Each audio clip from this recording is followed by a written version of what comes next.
નાયબ મુખ્યમંત્રી હર્ષ સંઘવી વડોદરાની મુલાકાતે વોર્ડ નંબર 1ના ચૂંટણી કાર્યાલય ખાતે હર્ષ સંઘવીની બૂથ કાર્યકર્તા સંવાદ કાર્યક્રમ। તમારા બધાની દેશભક્તિ જોઈ બધો થાક ઉતરી ગયો। બીજેપીના કાર્યકર્તાઓનો એક નારો પણ લગાવે અને ધરતી ધ્રુજે બીજેપીનો કાર્યકર। બીજેપીનો કાર્યકર એ સાચી મૂડી છે અને કાર્યકરો એવા હશે જેમનો ઉંમર મારા કરતાં પણ વધુ હશે અને તેમને શહેરની સેવા કરી હશે। અપેક્ષા વગર કામ કરતા લાખો કાર્યકરોને હું બે હાથ જોડીને વંદન કરું છું। આવનારા દિવસોમાં હજુ મહત્વના અનેક નેશનલ લેવલ પ્રોજેક્ટો આવી રહ્યા છે। ટ્રાફિકની એઆઈ આધારિત હોય છે કે ઓછો સમય સિગ્નલ પર ઊભા રહેવું પડે તે માટેની કામગીરી ચાલુ છે। વડોદરા શહેરમાં શિવજીની પ્રતિમા નજીક ફાઉન્ટન અને લાઇટ શો આવનારા દિવસોમાં ચાલુ થશે। વિદેશમાં ન દેખાય એવો શોનું આયોજન થશે। શિવજીની આરતીનું સમૂહ માટેનું આયોજન પણ કરવામાં આવી રહ્યું છે। મહત્વના સ્પોર્ટ્સ સંકુલો, રાષ્ટ્રીય અને આંતરરાષ્ટ્રીય કક્ષાની રમતોનું આયોજન છેલ્લા 1 વર્ષમાં થયું છે। ઘણા કોંગ્રેસીઓને પેટમાં દુખે છે અને દુખવું પણ જોઈએ। લુખ્ખા ટપોરીઓને તો નહીં જ છોડું, જોરથી કૂદીને અશાંત ધારાને રોકવા કોંગ્રેસીઓએ કર્યો, પરંતુ સરકારે અશાંત ધારો કાયદો વિધાનસભામાં મંજૂર કરાવ્યો। ગુજરાતીઓ માટે સરકાર દ્વારા મહત્વના કાર્યક્રમો કરવામાં આવી રહ્યા છે। ગુજરાતના હિતમાં જ મતદાન આ વખતે કરીશું।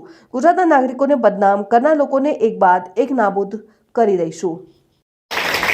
તો આ સેવા માટે કેટલા લોકો અહીંયા તૈયાર છે? બધા જ।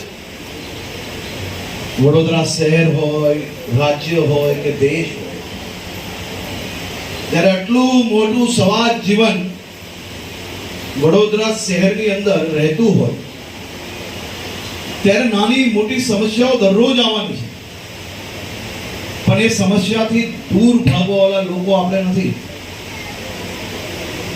એ સમસ્યાને કઈ રીતે નિકાલ લાવવાનો છે તે દિશામાં કામ કરનાર એ કાર્યકર્તાઓનું નામ છે ભારતીય જનતા પાર્ટીના કાર્યકર્તા। વડોદરા શહેરમાં આવનારા દિવસોમાં હજી મહત્વના અનેક નેશનલ લેવલના એટલે કે રાષ્ટ્રીય કક્ષાના ખૂબ મોટા પ્રોજેક્ટો આવી રહ્યા છે। રાજ્ય કક્ષાના અનેક પ્રોજેક્ટો આવી રહ્યા છે। વડોદરા શહેરમાં હજી વધુ મજબૂતાઈથી ટ્રાફિકને એઆઈ આધારિત હોય કે પછી સિગ્નલ પર ઓછામાં ઓછા સમયની અંદર લોકો એમનો સમય ના વેડફાય તે માટેની કામગીરી ચાલુ છે। આખા શહેરમાં ડ્રેનેજ અને પાણી માટે ભવિષ્યની 50 વર્ષની યોજના હજી વધુ મજબૂતાઈથી કઈ રીતે થઈ શકે તે દિશામાં આપણી મહાનગરપાલિકા કામ કરી રહી છે। વડોદરા શહેરમાં જે શિવજીની પ્રતિમા છે આપણી, અને એ પ્રતિમાની આજુબાજુમાં અદ્ભુત ઇન્ટરનેશનલ લેવલનો ફાઉન્ટન અને લાઇટ શો આવનારા દિવસોમાં ચાલુ થવા જઈ રહ્યો છે।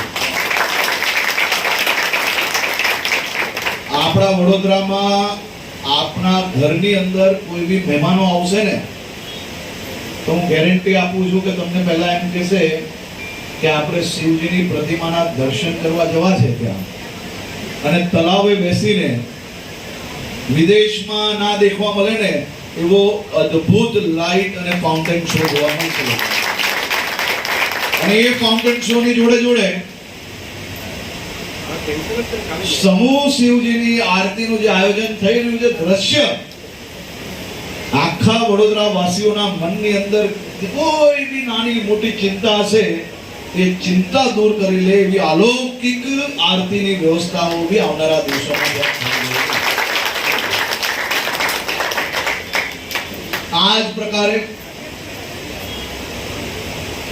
શહેરના નાગરિકો માટે મહત્વના સ્પોર્ટ્સ સેન્ટરો આ 1 વર્ષની અંદર વડોદરાની અંદર રાષ્ટ્રીય કક્ષાની રમતગમતની 7 થી વધુ મોટી ટુર્નામેન્ટોનું આયોજન કરવામાં આવ્યું છે। રાષ્ટ્રીય કક્ષા, આંતરરાષ્ટ્રીય કક્ષા આ બધી જ રમતગમતની વધારે પ્રવૃત્તિઓ વડોદરાની અંદર આવે તે માટે અહીં બેઠેલા સૌ લોકો જે કામગીરી કરી રહ્યા છે તેમને બી હું અભિનંદન આપું છું।